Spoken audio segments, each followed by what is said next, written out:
రేవంత్ సర్కార్ దూకుడు మీదుంది. ఇవాళ తెలంగాణ మంత్రులు ఉత్తమ్ కుమార్ రెడ్డి, శ్రీధర్ బాబు మేడిగడ్డ బ్యారేజ్ ని సందర్శించనున్నారు. కాసేపట్లో మంత్రులు హైదరాబాద్ నుంచి మేడిగడ్డకు హెలికాప్టర్లో బయలుదేరనున్నారు. మేడిగడ్డ బ్యారేజ్ వద్ద పిల్లర్ కుంగుబాటు, అన్నారం, సుందిల్ల బ్యారేజ్ల పరిస్థితిపై మంత్రులు సమీక్షిస్తారు. మేడిగడ్డ, అన్నారం బ్యారేజ్లను పరిశీలించి ఇంజనీర్లు, కాంట్రాక్టర్లతో చర్చించనున్నారు.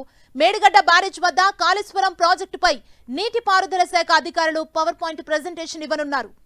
కాళేశ్వరం ప్రాజెక్టు వివరాలు, పాత కొత్త ప్రాజెక్టుల నిర్మాణ వ్యయం సంబంధిత విషయాలను అధికారులు వెల్లడించనున్నారు. ఎత్తిపోతలకు అవసరమయ్యే విద్యుత్, కాళేశ్వరం ద్వారా జరిగిన లాభ నష్టాలపై అధికారులు మంత్రులకు పవర్ పాయింట్ ప్రెజెంటేషన్ ద్వారా వివరించనున్నారు. మేడిగడ్డ, అన్నారం బ్యారేజ్ల సమస్యలు, వాటి పరిష్కారాలపై అధికారులు ప్రెజెంటేషన్ ఇవ్వనున్నారు. ప్రాజెక్టు నిర్మాణ సంస్థలు, సబ్ కాంట్రాక్టర్లు, నిర్మాణంతో సంబంధం ఉన్న అందరూ సమావేశంలో పాల్గొనేలా సమాచారం ఇవ్వాలని ఇప్పటికే ఈఎన్సీని మంత్రులు ఆదేశించారు. మేడిగడ్డ బ్యారేజ్ పిల్లర్ కుంగుబాటు, కాళేశ్వరం ప్రాజెక్టుపై అవినీతి ఆరోపణలు, ప్రభుత్వం న్యాయ విచారణకు ఆదేశించడం వంటి అంశాలతో మంత్రుల పర్యటన ప్రాధాన్యత సంతరించుకుంది.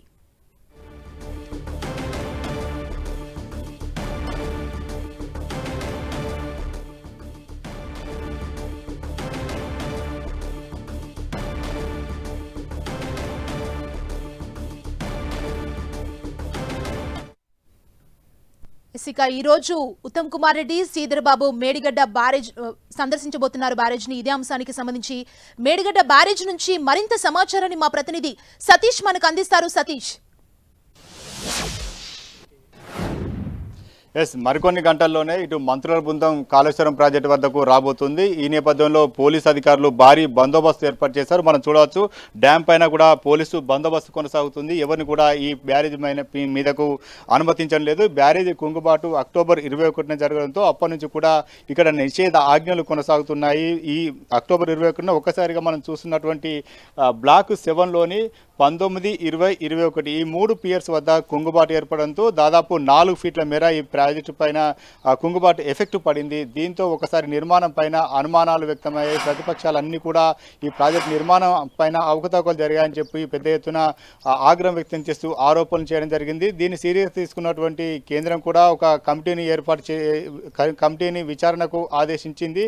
నేషనల్ డ్యామ్ సేఫ్టీ అథారిటీ బృందం ఈ డ్యామ్ను పరిశీలించింది. డ్యామ్ పైన నిర్మాణాలు, అదేవిధంగా మెయింటెనెన్స్, అదేవిధంగా ఈ డ్యామ్ స్ట్రక్చర్ పైన అనుమానాలు వ్యక్తం చేసి ఇవన్నీ కూడా లోపాలు ఉన్నాయని చెప్పి ఎత్తి చూపడం జరిగింది. దీంతో పాటు ఇరిగేషన్ అధికారులు, అదేవిధంగా ప్రస్తుతం నిర్మాణ సంస్థ ఉన్నటువంటి నిర్మాణ సంస్థ ఇవన్నీ కూడా ఈరోజు పవర్ పాయింట్ ప్రజెంటేషన్లో నిర్మాణం సంబంధించినటువంటి కాళేశ్వరం ప్రాజెక్టు, మేడిగడ్డ సంబంధించిన నిర్మాణం సంబంధించినటువంటి అంశాలను, అదేవిధంగా స్థిరీకరణ, వ్యయం, విద్యుత్ సంబంధించినటువంటి అంశాలను, అదేవిధంగా అన్నారం సంబంధించినటువంటి బ్యారేజ్ సంబంధించినటువంటి అంశాలన్నీ కూడా పవర్ పాయింట్ ప్రజెంటేషన్ ద్వారా ఇటు మంత్రుల బృందానికి వివరించబోతున్నారు. ఈ నేపథ్యంలో అధికారులు అన్నీ కూడా సిద్ధం చేశారు. మరోవైపు ఈ కుంగుబాటు ఏర్పడినటువంటి ప్రాంతం వైపు నీరంతా కూడా నిలిపివేయడం జరిగింది. మనం మీద నుంచి చూస్తున్నాం. ఆ మీదంతా కూడా ప్రాణహిత, గోదావరి రెండు కలిసి ఇక్కడికి మేడిగడ్డ బ్యారేజ్ వద్దకు నీరంతా చేరుకోవడం జరుగుతుంది. ఇక్కడ నుంచి నీరంతా కూడా దిగువకు విడుదల చేస్తారు. ప్రస్తుతం ఒక తాత్కాలిక కట్టను కూడా నిర్మించారు. ఆ కట్ట ద్వారా నీటినంతా కూడా నిలుపుదల చేసి డైవర్ట్ చేస్తున్నారు. అసలు తర్వాత పూర్తి స్థాయిలో నీటినంతా కూడా నిలిపివేసిన తర్వాత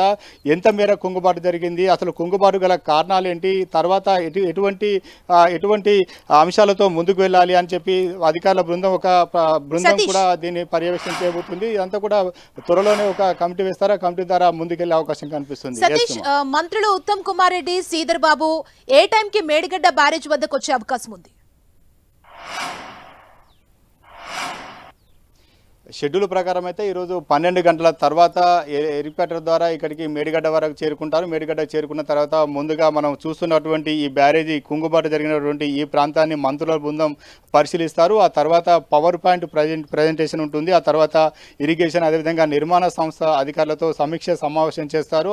అక్కడ నుంచి సమీక్ష ముగిసిన తర్వాత వారంతా కూడా ఏరియల్ సర్వే చేసేందుకు కూడా ఏర్పాటు చేస్తారు. ఏరియల్ సర్వే ద్వారా ఇటు మనం చూస్తున్నటువంటి కాళేశ్వరం, మేడిగడ్డ కావచ్చు, అన్నారం కావచ్చు, సుందిల కావచ్చు, ఈ 3 బ్యారేజ్లన్నీ కూడా ఏరియల్ సర్వే ద్వారా పరిశీలించడం జరుగుతుంది. అసలు ఏం జరుగుతుంది, ఎలా ముందుకు వెళ్ళాలి, విచారణకు ఆదేశించని చెప్పి ప్రభుత్వం నిర్ణయించుకున్న నేపథ్యంలో ప్రభుత్వం పూర్తి స్థాయి నివేదిక తెప్పించుకునే ఒక ప్రయత్నం చేస్తుంది. అసలు బ్యారేజ్ నిర్మాణం పైన పూర్తిగా అవగాహన పెంచుకున్న తర్వాత ముందుకు వెళ్తూ భావిస్తుందని చెప్పి భావిస్తున్నట్టుగా తెలుస్తుంది. ప్రస్తుతం అయితే అటువంటి అంశాలను కూడా పూర్తి స్థాయిలో క్షేత్రస్థాయిలో పరిశీలించి మంత్రుల బృందం ఒక అవగాహన వచ్చిన తర్వాత పూర్తి స్థాయిలో విచారించేందుకు సిద్ధమవుతున్నట్టు తెలుస్తుంది. ఈ నేపథ్యంలో ఇటు ఇరిగేషన్ అధికారులు కావచ్చు, నిర్మాణ సంస్థ ప్రతినిధులు కావచ్చు, వారంతా కూడా నిర్మాణం సంబంధించినటువంటి అంశాలను, ఏ అంశాలు మంత్రివర్గం ఎటువంటి అంశాలను ఇప్పటికే వారి ముందు ప్రశ్నల రూపంలో కొన్ని ఇవ్వడం జరిగింది. అవన్నీ కూడా ఇరిగేషన్ అధికారులు ఇటు అదే నిర్మాణ సంస్థ ప్రతినిధులు అంతా కూడా పూర్తి స్థాయిలో డాటాను సిద్ధం చేశారు. ఆ డాటాను పవర్ పాయింట్ ప్రజెంటేషన్ ద్వారా దాదాపు 1 గంట పాటు ఈ బ్యారేజీ పరిసర ప్రాంతాల్లోనే